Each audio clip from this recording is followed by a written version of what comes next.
gospel reading for this morning comes from the 10th chapter of Luke. In Luke, we've already made the decisive turn where Jesus has set his face towards Jerusalem. And now, as he travels that way, we hear the story that will be related to us in this gospel. One thing that is important to remember is what I pointed out to the children, both that women were not supposed to be disciples of Jesus or anyone else, and also the pose that Mary takes. She sat at the Lord's feet. That is the pose of a disciple in Jesus' day. And so now let us listen to what the Spirit may say to us in these words. Now as they, that is Jesus and his disciples, went on their way, Jesus entered a certain village, where a woman named Martha welcomed him into her home. She had a sister named Mary, who sat at the Lord's feet and listened to what he was saying. But Martha was distracted by her many tasks, so she came to him and asked, "Lord, do you not care that my sister has left me to do all the work by myself? Tell her then to help me." But the Lord answered her, "Martha, Martha, you are worried and distracted by many things. There is need of only one thing. Mary has chosen the better part, which will not be taken from her." The word of the Lord.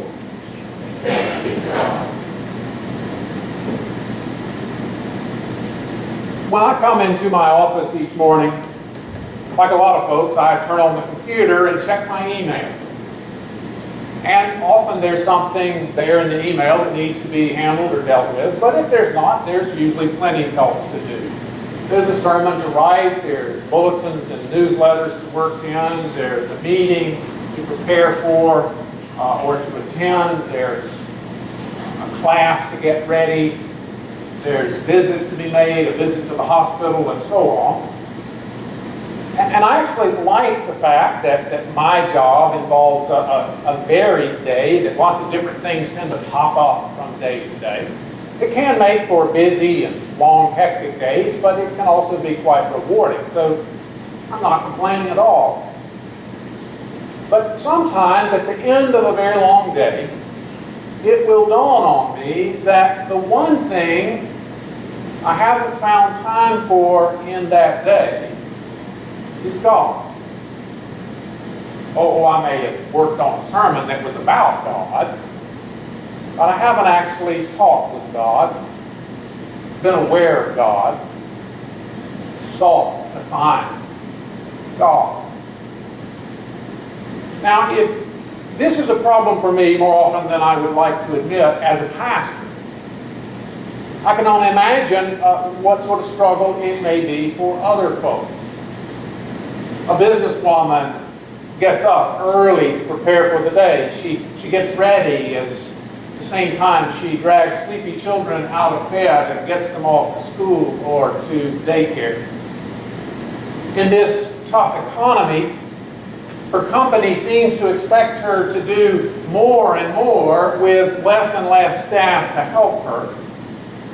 And many days she eats lunch at her desk while she catches up on some correspondence. And she still has to go and pick up the kids and do something about supper and then go to one of the girls' softball games and so on and so on. And it seems to me she has a lot more reasons than I do not to find an hour or even a few minutes to engage in some sort of significant spiritual discipline.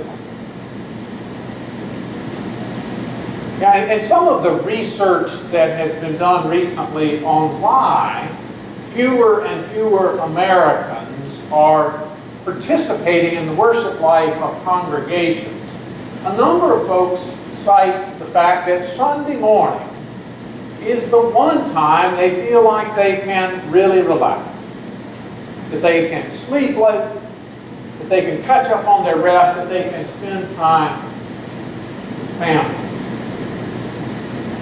And I imagine that many of you lead busy, even harried lives. And it's probably not because you're hoping to become a captain of finance or to get your name in Forbes magazine.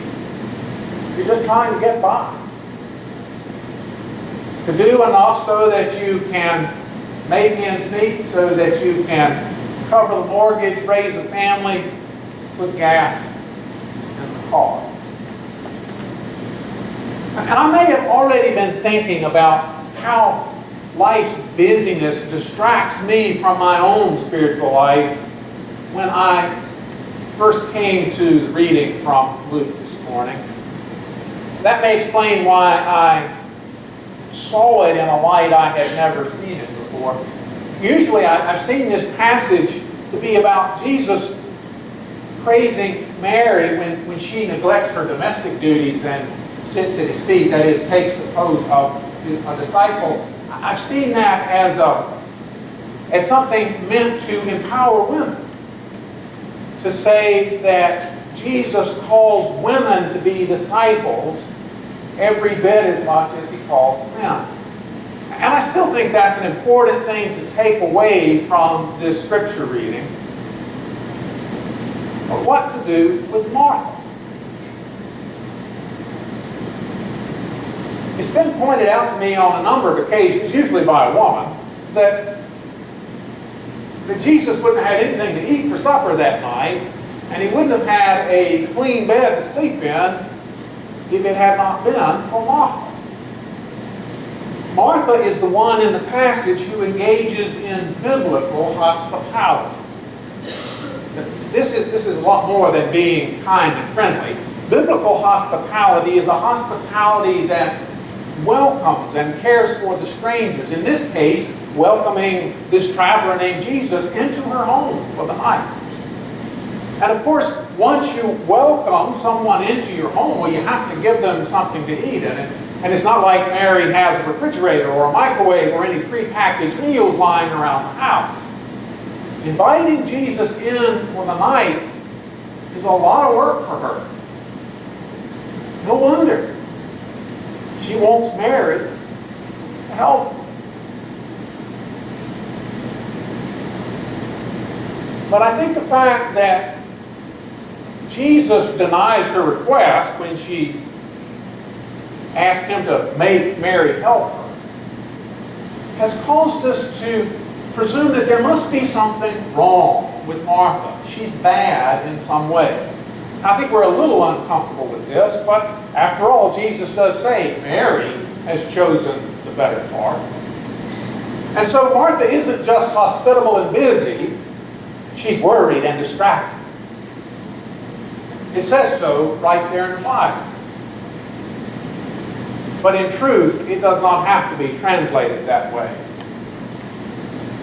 When I looked up this passage in the original Greek, I discovered that our Bible uses distracted to translate two entirely different words. And so I thought maybe I would take a stab at translating the passage in a way that isn't already thinking there's something wrong with Martha. It doesn't want to label her as bad. Here it is, I'll give it to you. But Martha was burdened by her many tasks. And so she came to Jesus and asked, Lord, do you not care that my sister has left me alone to serve? Tell her to help me. But the Lord answered her, Martha, Martha, you are concerned and troubled by many things, but one thing is necessary. Now, to my ear, this translation sounds less like Jesus fussing at Martha because she's prone to burn the candle at both ends, and more like Jesus inviting her to let go of some cultural expectations and responsibilities. Jesus knows that she's doing precisely what her culture expects of her, expects of all women. And he's inviting her to find a new freedom, to let go of all those things that she thinks are important and necessary, and discover what truly is. Who knows, maybe afterwards Jesus even said, you come and sit by me too. Later on, we'll all get supper ready together.